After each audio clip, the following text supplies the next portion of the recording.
Phoenix Audio presents The Great Alone by Janet Dailey. While America was being settled by westward expansion, Russia was expanding its territory by moving east.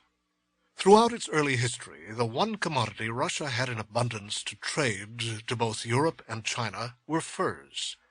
Sable, ermine, fox, bear, and other valuable pelts. Taxes, salaries, penalties, and rewards were paid in furs. It was the Promyshleniki, a breed of coureurs de bois comparable to American mountain men, who exploited this natural resource. While serfdom prevailed in the rest of the country, forcing people to work the land for the nobles, these men were free to go where they pleased, traveling in bands, electing their own leaders, and sharing the profits from a season's hunt among themselves and the merchants financing the expeditions. When they had hunted out of fur grounds, they moved to a new area, ultimately confronting the vast wilderness of the fur-rich Siberia. The Promyshleniki scouted, and the Cossacks followed to claim. Muffled shouts from outside roused Luka Ivanovich Karakov from his slumber. He came out of the crude bunk, reaching for the musket he'd laid beside it the night before.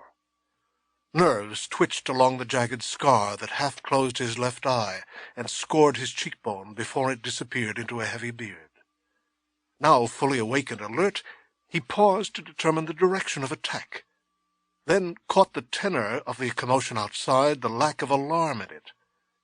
Simultaneously it registered that he was inside the stockaded walls of the Ostrog at Petropavlovskoye, Kamchatka, Siberia, not in some isolated winter hut in the wilds of Siberia.